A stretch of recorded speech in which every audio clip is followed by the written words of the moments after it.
नमस्कार, राम राम प्यारे साथियों, कैसे हो आप सभी लोग। और आपकी दिवाली अच्छी खासी गई होगी। तो देखिए, आप लोगों को जिस चीज का इंतजार था वही आपका नोटिफिकेशन आ गया है। एस्टेट 2024 का नोटिफिकेशन आउट हो चुका है। ठीक है, आप लोग बार बार पूछ रहे थे कि फॉर्म कब से फिल होंगे, फॉर्म कब से फिल होंगे। तो देखिए, आपकी डेट आ गई फॉर्म फिलिंग की।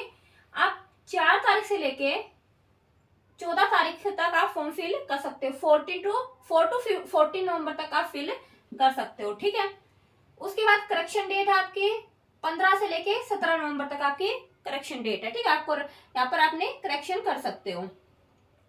ठीक है, तो ये आप डेट ध्यान में रखना। सिर्फ देखो 10 ही दिन होते हैं फॉर्म फिलिंग के। एस्टेट का यही तो है, हरियाणा का यही तो है, जो फॉर्म फिलिंग के जो दिन होते हैं ना बहुत कम होते हैं। जैसे बाकी सब में तो एक एक महीना चलते रहते हैं फॉर्म, लेकिन इसमें क्या है, सिर्फ 10 ही दिन होते हैं हर चीज के। ठीक है, चाहे एस्टेट हुआ या फिर आप कोई भी आप टीचिंग एग्जाम देख लेना, 10 ही दिन देते हैं फॉर्म फिलिंग के लिए। ठीक है, और आप फॉर्म अपना ध्यान से फिल करना। फिर भी अगर कोई गलती हो जाती है तो आप यहाँ पर करेक्शन कर सकते हैं। ठीक है, 2 दिन आपके करेक्शन के रहेंगे। ठीक है, तो उसके बाद एग्जाम डेट आप लोगों को पता ही है। एग्जाम डेट तो आपकी 1 महीने पहले ही बता दी गई थी। 7 और 8 दिसंबर को है ना। 7 तारीख को पीजीटी वालों का है, 8 दिसंबर को टीजीटी और पीआरटी दोनों का है। सुबह मॉर्निंग में टीजीटी का है, शाम को पीआरटी का है। ठीक है, तो ये तो आपकी हो गई फॉर्म फिलिंग डेट। ठीक है, ध्यान रखना। ठीक है, कब है? 4 टू 14 नवंबर, 4 से लेके 14 नवंबर तक आपकी डेट है। ठीक है, अब देखते हैं। देखो, इसमें ना आपकी बार ना कुछ इंटरेस्ट देखने को मिला, कुछ अलग से देखने को मिला है, कुछ चेंजेस हुए हैं। ठीक है, अब वो चेंजेस क्या हुए हैं वो देखो। और बहुत सारे जो कमेंट आए हुए हैं ना, उनका भी मैं कोशिश करूंगी कि यहीं पर रिप्लाई दे पाऊं। ठीक है, इसी में सब कुछ बच्चों को जो जो डाउट रहता है। देखो, पहली बात तो पीआरटी का फॉर्म कौन कौन फिल कर सकते हैं? वो बच्चे फिल कर सकते हैं जिसके 12th में 50% हो, प्लस में आपने डिप्लोमा कर रखा हो। डिप्लोमा यानी कि आपने डीएड, जेबीटी या दिल्ली से आपकी डाइट कुछ भी है। ठीक है, यानी कि आपने डिप्लोमा कर रखा हो। क्या क्या होता है डिप्लोमा में आपको पता ही होगा। जेबीटी हो गई आपकी, और ये हो गया आपका डीएड हो गया आपका, और डाइट हो गई आपकी, है ना। ये सब कुछ आपने कर रखा हो डिप्लोमा में। या फिर आपने इंटीग्रेटेड कोर्स बीएलएड भी अगर आपने कर रखा है ना, तो भी आप वैलिड हो। ठीक है, पीआरटी के लिए। आप ग्रेजुएशन कर रखा हो और साथ में आपने क्या कर रखा हो, डिप्लोमा कर रखा हो, तो भी आप वैलिड हो। ठीक है, तो इसमें कुछ अलग तो है नहीं। इसमें एक बात अलग यहाँ पर ये है, बीएड वाले इसमें एलिजिबल नहीं है। ये बात, पहला पॉइंट ध्यान में रखना। यहाँ पर लिखते जाते हैं अपने पॉइंट्स, क्या क्या चेंजेस हुए। वैसे पहले भी नहीं था, अब भी नहीं है। बीच में एक बार मुद्दा उठा था कि बीएड वाले एलिजिबल हो जाए, लेकिन अब की बार भी बीएड वाले क्या है, एलिजिबल नहीं है पीआरटी के लिए। ये बात आप ध्यान में रखना। अब आते हैं जो मेन चेंजेस जो है ना, वो आया टीजीटी में। और टीजीटी वाले ना ध्यान से सुनना भाई। और देखो, पहली बात तो टीजीटी ग्रेजुएशन आपने 50% से कर रखी हो, प्लस में आपने यहाँ पर क्या कर रखा हो, बीएड कर रखा हो। क्या कर रखा हो, बीएड कर रखा हो या डिप्लोमा।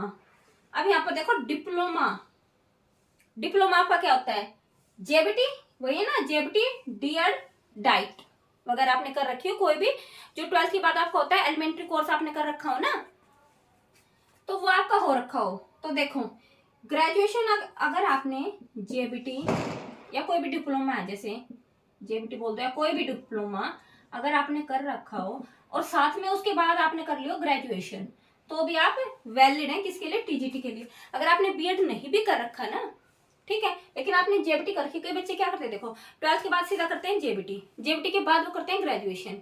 ठीक है, तो भी आप वैलिड हो। ठीक है, अगर आपने बीएड नहीं भी कर रखी है, आपने डिप्लोमा प्लस में ग्रेजुएशन कर रखा है, डिप्लोमा प्लस में अगर आपने ग्रेजुएशन कर रखा है, तो भी आप वैलिड हो। ये बात यहाँ पर अलग है। ठीक है, ध्यान में रखना ये वाली बात। पहले क्या होता था, बीएड कंपलसरी होती थी ना टीजीटी के लिए, लेकिन अब की बार क्या, अगर आपने ग्रेजुएशन भी कर ली और जेबीटी कर ली, उसके बाद आपने ग्रेजुएशन कर ली, तो भी आप टीजीटी के लिए वैलिड हो। ठीक है, ये अलग बात है। और बीएड का तो आपको पता ही, अगर बीएड कर रखे तो वैसी बात आप वैलिड हो ही हो। अब उसके बाद देखो, अगर आपने 4 साल का अगर इंटीग्रेटेड कोर्स कर रखा हो, जैसे अब ये नया चला हुआ है ना कि अब 4 साल का एक अलग से कोर्स हो गया, उसमें आपकी ग्रेजुएशन भी साथ में कराते हैं और आपका बीएड भी साथ में कराते हैं, 4 साल का इंटीग्रेटेड कोर्स चला हुआ है ना, अगर वो भी आपने कर रखा ना तो भी आप वैलिड हो। ठीक है, तो यहाँ तक आया होगा समझिए। अब बीएड में एक चीज ये होती है, स्पेशल वाले बड़े कंफ्यूज रहते हैं इसमें। स्पेशल वाले बच्चे भी अपना टीजीटी वाला जो नॉर्मल बच्चों का पेपर होता है ना, वैसा ही इनका पेपर होता है स्पेशल बच्चों का भी। ठीक है, वैसे ही नॉर्मल आपका फॉर्म फिल होगा, कोई अलग से स्पेशल वालों का कोई अलग से कॉलम नहीं होता है फॉर्म फिलिंग का, और उनका कोई अलग से एग्जाम भी नहीं होता। सेम जैसे नॉर्मल बच्चों का होता है ना टीजीटी का, वैसे ही आप लोगों का भी होगा। स्पेशल वाले बच्चे ध्यान रखना ये बात, ठीक है, अगर किसी ने स्पेशल में ही कर रखा हो तो। हाँ, यहाँ पर देखो, अगर आपने स्पेशल बीएड कर रखी है ना, तो भी आप दोनों के लिए एलिजिबल हो सकते हैं, आप नॉर्मल टीजीटी के लिए भी और स्पेशल टीजीटी के लिए भी। ठीक है, अच्छा, इसमें एक बात ध्यान में जो मेन रखने की ना, जिसमें बड़ा कंफ्यूजन रहता है, आप सब्जेक्ट कौन सा फिल करें, आप कौन सा सब्जेक्ट फिल करें। देखो, सब्जेक्ट आप वो फिल करना जो आपके ग्रेजुएशन में हो, जो भी सब्जेक्ट आपने ग्रेजुएशन में लिखा हो, साथ में जो बीएड है ना, बीएड में आपका वो टीचिंग सब्जेक्ट होना बहुत जरूरी है। ठीक है, कई बच्चे क्या करते हैं, जैसे ये हरियाणा की मैं बात कर रही हूँ, हरियाणा में जो भी सब्जेक्ट आपके ग्रेजुएशन में थे, जिसमें आप टीचर बनना चाहते हो, वही सब्जेक्ट आपका बीएड में होना जरूरी है। अदर स्टेट में क्या होता है, मैंने देखा, जैसे राजस्थान के बच्चे हो गए, या फिर ये आपके उधर के हो गए, यूपी के हो गए बच्चे, वहां पर क्या है, वहां की स्टेट का अलग रूल है। वो ये है कि सिर्फ आपके पास बीएड का वो होना चाहिए, डिग्री होनी चाहिए। ठीक है, टीचिंग सब्जेक्ट से उन्हें कोई इतना मतलब होता नहीं, वो आपके ग्रेजुएशन के सब्जेक्ट देखते। लेकिन हरियाणा में ध्यान में रखना, सब्जेक्ट आपके वही सब्जेक्ट आपके ग्रेजुएशन में भी होने बहुत जरूरी है, और आपने बीएड में भी, जिसमें आप टीचर बनना चाहते हैं ना, वो टीचिंग सब्जेक्ट आपका होना बहुत जरूरी है। ये बात ध्यान में रख लेना। ठीक है, इसके लिए मैं एक स्पेशल से वीडियो भी बनाऊंगी। ठीक है, इसमें बड़ा कंफ्यूजन रहता है कॉम्बिनेशन में। उसके बाद है पीजीटी। पीजीटी में पोस्ट ग्रेजुएशन आपने कर रखा हो, प्लस में बीएड। पोस्ट ग्रेजुएशन वही आपका 50% मार्क्स से होना चाहिए। ठीक है, तो मेरे ख्याल से आप लोग को यहाँ तक समझ में आ जाना चाहिए। यहाँ पर बस एक जो बदलाव हुआ था, मेन जो चेंजेस हुआ था, कि जो जेबीटी कर रखी हो और अगर आपने साथ में ग्रेजुएशन भी कर रखे हो, तो भाई आपके लिए बहुत बढ़िया चांस है आप लोगों के लिए, आप पीजीटी में अप्लाई कर सकते हो। ठीक है, बीएड वाले बाहर हैं, किसके लिए, पीआरटी के लिए। अब देखो वैलिडिटी, वैलिडिटी वैसे तो लाइफ टाइम हो गई है, मैं बताऊं, लेकिन मैं ना एक बात बताना चाहूंगी यहाँ पर ना, पिछले जब इलेक्शन थे ना, इस बार से जो पिछले इलेक्शन थे ना, तब भी इन्होंने क्या किया था, लाइफ टाइम कर दिया था स्टेट। और जैसे ही इलेक्शन खत्म हुए, धीरे धीरे इन्होंने वही जब फॉर्म फिल हुए ना टीचर्स के, तो इन्होंने कहा था नहीं, हम तो 7 साल वाले ही वैलिड मानेंगे। तो कहने को तो ये लाइफ टाइम कर रखा है, इन्होंने बोल रखा है। अभी फिर से इलेक्शन हुए थे तो इन्होंने बोल दिया था कि एस्टेट को हमने लाइफ टाइम कर दिया, एस्टेट को हमने लाइफ टाइम कर दिया। लेकिन मैं फिर भी आप लोगों को बोलना चाहूंगी कि भाई साहब, ये ना स्टेट के ना ऐसे रूल हैं, ये पता नहीं कब क्या चेंज कर देते हैं। ये अपने इलेक्शन से को देख के या अपने फायदे को देख के कभी कुछ भी रूल चेंज कर सकते हैं। तो मैं तो ये कहूंगी, जिसके 7 साल होने को हैं, ठीक है, या जिसके हो भी गए हैं, वो भी अपना प्लीज फॉर्म फिल कर दे स्टेट का। ठीक है, क्योंकि मैंने ये बात नोट की और मैंने कई बच्चों को देखा, वो बहुत दुखी भी हुए थे। ठीक है, कि मैम लाइफ टाइम बोला था इन्होंने तो इलेक्शंस के टाइम पे, और 1-2 साल के बाद ही जैसे वो आता फॉर्म वगैरह निकले थे, इन्होंने फिर से 7 साल वाले वैलिड कर दिए थे। तो मैं तो यही कहूंगी भाई, 7 साल अगर आपके हो गए या होने वाले हैं, तो भी प्लीज आप फॉर्म फिल कर दे। गवर्नमेंट का ऐसा ही है, ठीक है, हरियाणा गवर्नमेंट का कभी कुछ कर देते हैं, कभी कुछ कर देते हैं। ठीक है, हाँ, सीटेट का है, वो सीटेट क्या सेंटर की चीज है, तो वो तो लाइफ टाइम है, वो तो श्योर है। लेकिन ये क्या है, चेंजेस करते रहते हैं। ठीक है, अभी हाल फिलहाल तो इन्होंने लाइफ टाइम ही कर रखा है। नेगेटिव मार्किंग होती ही नहीं है, ये बात आप लोगों को पता ही होगा। 150 मार्क्स का क्या होता है, आपका पेपर होता है, ये बात भी आप लोगों को पता होगी।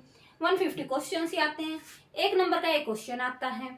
ठीक है, सिलेबस की डिटेल से हम डिस्कस करेंगे, फिर भी मैं बोल दूं सिलेबस में इतना चेंजेस नहीं है। हाँ, एक बात इन्होंने उसमें बोली हुई है, जो नोटिफिकेशन है उसमें, कि भाई हम पेडागोजी का पैटर्न भी इसमें आएगा। जैसे मैथ्स का जो पोर्शन था ना, मैथ के पोर्शन में, ये यहाँ तक इसको हटा रही हूँ मैं। ठीक है, देखो जो मैथ का पोर्शन है ना, उसमें भी इन्होंने स्पेशली बोला हुआ है कि पेडागोजी प्लस में जो नॉर्मल वाला मैथ है वो तो आएगा ही आएगा। ठीक है, तो बोला हुआ है। ठीक है, बोला तो पिछली बार भी था, अब आएगा नहीं आएगा वो तो पेपर के ऊपर डिपेंड करेगा, लेकिन हमें अपनी तैयारी नहीं छोड़नी। इससे अच्छा मौका कभी नहीं मिल सकता आपको। सीटेट की आपकी साथ में तैयारी हो जाएगी, एस्टेट की आपकी साथ में तैयारी हो जाएगी। और अब राजस्थान टेट भी आने वाला है ना, एग्जाम डेट तो आ गई है, उसके भी नोटिफिकेशन ऐसे ही आ जाएगा।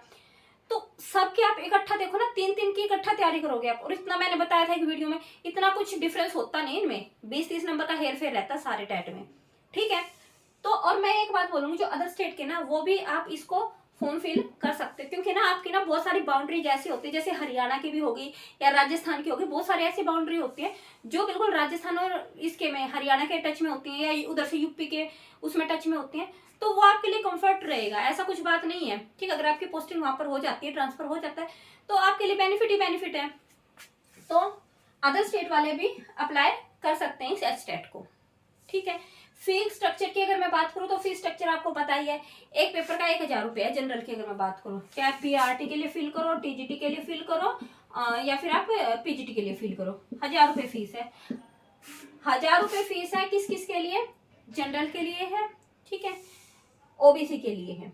अदर कैटेगरी के लिए इसका हाफ कर दो, 500 रुपये फीस है, ठीक है। बाकी जैसे आपके बच गए ना SC ST या जो अदर कास्ट है, उनके लिए आपके 500 है। 2 पेपर फिल करते हो आप, मान लो पीआरटी TGT, तो आपको 1800 रुपये देने पड़ेंगे भाई साहब, बहुत महंगी फीस है, ठीक है। और अगर आप तीनों पेपर इकट्ठा फिल करो भाई, हम तो तीनों की तैयारी करें, तो आपको 2400 रुपये डिस्काउंट दे दिया, ठीक है। कितने का? 600 रुपये का इधर है ना। और भाई इसका आप हाफ करते जाओ, ये जनरल के लिए मैं बता रही हूँ, ठीक है, जनरल ओबीसी की रहेगी। और अदर जो कैटेगरी है ना, उसका हाफ करते जाओ, इतनी फीस होती है इनकी ना, 1200 रुपये। आई है बात सुनिए। तो मोटा मोटा मैंने बता दिया है, चेंजेस मैंने बता दिए हैं, मेन चेंजेस ये वाला देख लेना, ठीक है भाई। जिन्होंने पीआरटी कर रखे ना, उसकी आपके बार मौज हो गई, बल्ले बल्ले हो गई है, ठीक है। ये है बीएड वाले, आप देख सकते हैं। तो मेरे ख्याल से आप लोगों को समझ में आया होगा। और सिलेबस, रही बात सिलेबस की, तो उसको हम डिटेल डिस्कस करेंगे।